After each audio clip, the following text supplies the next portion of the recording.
are live outside the Royal Exchange here in London with Bram Peeters. And Bram, tell us what you do. So I'm the Chief Networks at GÉANT. And GÉANT is how I prefer to say the word. There's a bit of discussion on that sometimes. We've definitely heard GÉANT network, GÉANT network, whatever you prefer saying is right. Hey, the Dutch love the GÉANT, I prefer the French way. I've heard it done in German ways. Yeah. It's a European company, so it's fine. Well, hearing it from you, we will adjust and now call it GÉANT. Can you please tell us what your job is at GÉANT? So I'm responsible for the network part of GÉANT.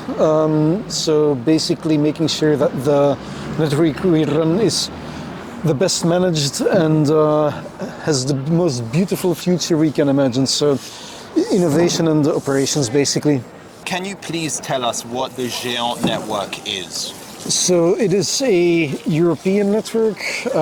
We run an internet network basically from all the way up in Finland down to Portugal, Greece, Moldova. Pretty much every European country connects to our network, and it is essentially a connecting network as well. We connect into the national networks that themselves connect into universities, academic institutions, scientific institutions, and they send their international traffic and global traffic across our network. So the network is purely for academic purposes? It is for the support of research and education. So anything research and education can run across our network. Obviously, there are people who use commercial resources as well, who then can connect to our network to be able to do that. Yeah. But it is in the only customers we have are research and education. And so would it be correct to say that the GÉANT network is like a bridge in between institutions across Europe? You could use that kind of comparison, yes, and then in that case the institutions are the national networks, so we do connect the national networks in between them. So does GÉANT network communicate with the universities directly, or actually GÉANT communicates with the national networks first and the national networks then communicate with the universities? So it works like this: if you sit at a university in Helsinki and you want to work with a colleague in France, you will connect to the Finnish network, then into a Scandinavian or Nordic network that connects into GÉANT. We then hand that traffic off to the French, and the French network will connect that to the French university where your partner will sit. So there's a lot between before you get to the GÉANT network. And so what role does Nomios play in all this? So Nomios is our partner for the IP layer. Obviously the IP is a very important feature in our network, and Nomios is the partner that builds the network for us and that does the first line maintenance and is our gateway into Nokia. What happens if someone tries to attack the GÉANT network? So there are many different ways people try to attack our kind of networks, and we do have a security operation, obviously. So the most common attack you see is a distributed denial of service, where traffic comes from many different locations in the world, and that comes through all the networks that you connect to a single machine or a single part of your network. So then you typically can't absorb that traffic and your network goes down. We do have ways to treat that kind of traffic, to filter it, but every network where that traffic comes from has to do that. So it's a distributed attack, it's also distributed cleansing. Yeah. That kind of thing we do, but there's many other ways that are possible for people who have evil things in mind to attack networks. Yeah. So what service is Nomios providing to the GÉANT network? So Nomios most of all does for us the building of the network, and I think that's something that you will see on your trip through Europe, that they have engineers who go on site, build the boxes, connect them in the right way, do some provisioning for us. And that's very important because we couldn't possibly do that ourselves. We're a rather small company. We have company offices in Cambridge and Amsterdam. We've got a few people who can do that kind of work, but we don't have the kind of organization to be able to do that easily across Europe. Yeah. They also do the first line maintenance. So when something fails in the network, they have people who will go on site in any of the countries that we sit in. So they have people who can go into sites in Romania, into sites in Portugal, in France, Not pretty much in all the countries where we have equipment. And so who approached who? Did Nomios approach GÉANT Network, or did GÉANT Network approach Nomios? So GÉANT did a proper European procurement, I believe 2-3 years ago now, where we tried to find the best possible partner that exists in the market at the moment we run such a procurement. So we had a few companies that had an interest in being our next partner for the building and the equipment. So we had a competitive procedure where Nomios came out as the most economically beneficial, which is basically balance between quality and price. Yeah. And so how is Nokia connected to the work between Nomios and GÉANT Network? So Nomios is the party that sells the equipment to us, that builds the equipment, but they do not design the equipment. They're not the people who engineer the equipment. Nokia is obviously the party that builds the routers, that has all the knowledge in-house about how to make the best and high-capacity routers that we need, but they don't sell them directly to us. They sell them through Nomios, and Nomios has additional services. Yeah. Moving on to the impact of the network, through our journey so far, when we've spoken with academics or professors and we've told them about the GÉANT network, they haven't heard of the GÉANT network. Why is this? That's not a surprise to me, to be honest. I think we work with national networks as essential partners, and the national networks will do the connections into the universities. So if a researcher knows that they're using the network, then they will know about the national network. It's only people who do the really international projects who will sometimes know that GÉANT exists and who will work with us to work with all the different networks sometimes. But typically, and I think that's fine as well. We sometimes say that a network should be like water or electricity. You don't need to know where it comes from. Yeah. It just needs to be there.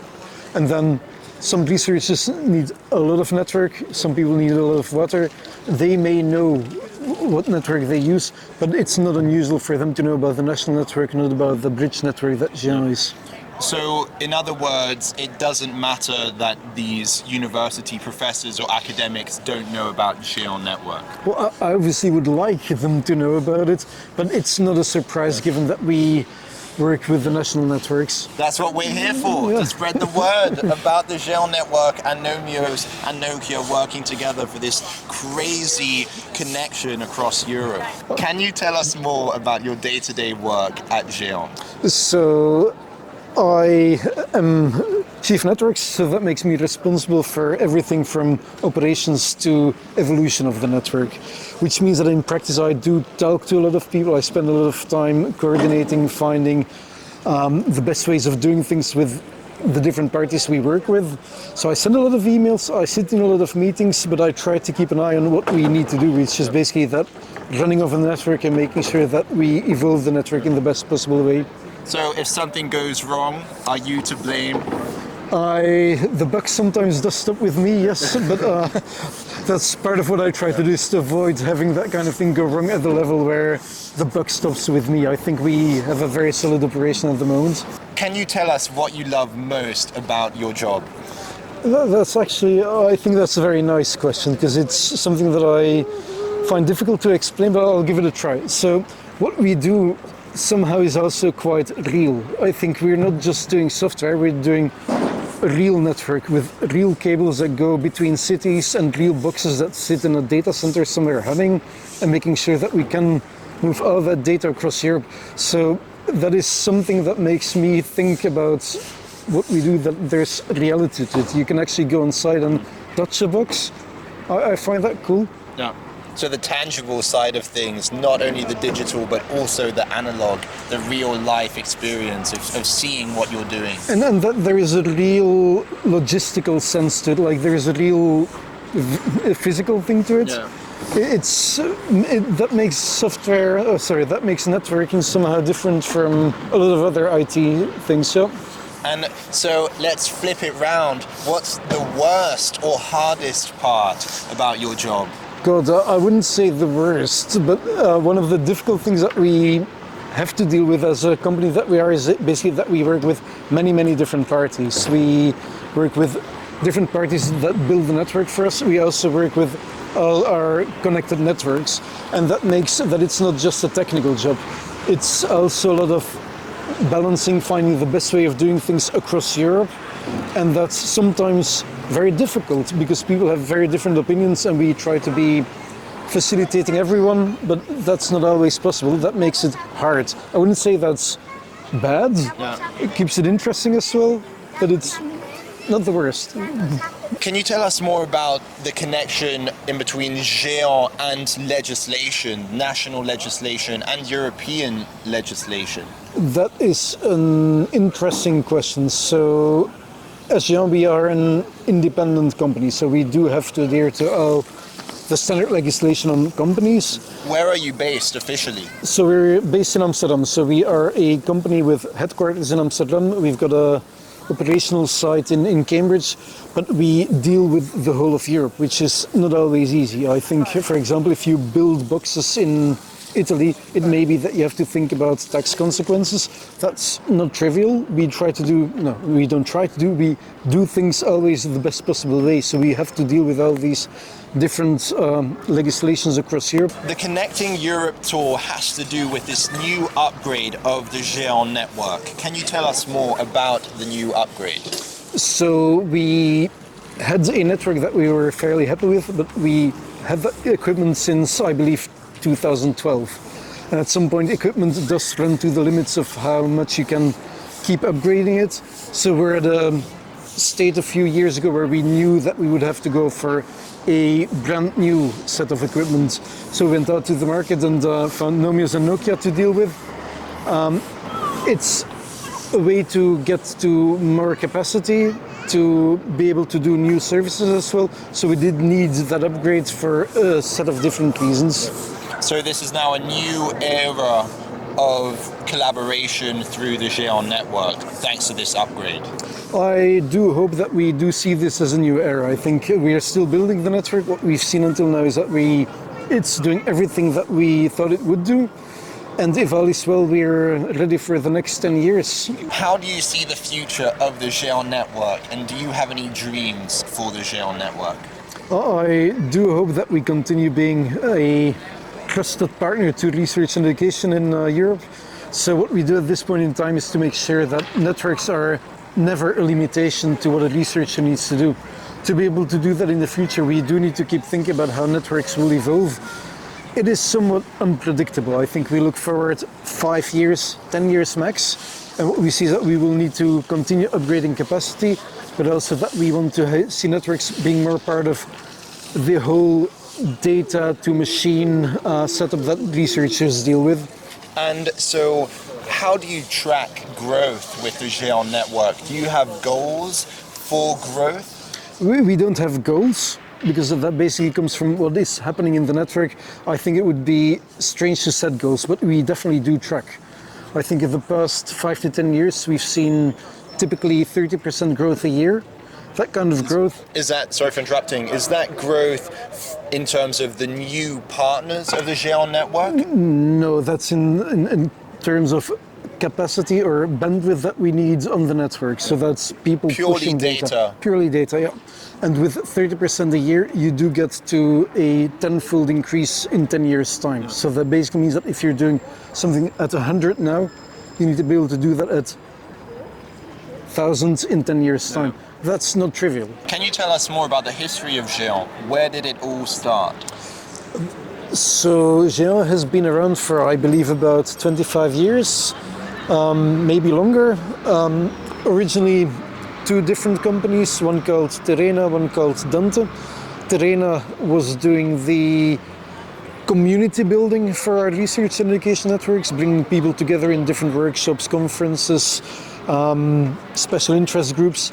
And Dante was much more the operational side, who built a network across Europe. I believe in 2016 the 2 companies were joined because they basically worked with the same user groups, the same national networks, and it was a lot easier to combine them. Does that mean that 2016 marks the rebranding into GÉANT network? I would think so, yes, 2016, 2017, that period. Can you tell us a fun fact about GÉANT? So, one of the things that I found quite funny from my point of view was when I hired a very experienced project manager to do the rollout of our fiber network in Europe. He came in and asked me where our project team was, and I pointed him at himself and one other guy. And he expected to get about 10-15 people, but that's how we do things. We are super efficient with a small number of people. We work with external partners, and I think for some people it's bizarre to see how much we can do with the small group we are. A small team in the shadows making incredible things happen across Europe. That's a very nice way of looking at what we do, yeah. I love narratives. I love coming up with that narratives. In the shadows. Bram, do you have any last words for us on the Connecting Europe tour before we set off in the buzz? I think it's super cool. I really hope that you're going to have lots of fun and learn a bit about what we do. Yeah, no, cool. We wish you were coming with us. I heard about the surfboard. I wish I was coming to. Can't surf, but I would so want to learn that. Bram, thank you so much for your time today. It was an honor meeting you. Thank you. Good luck.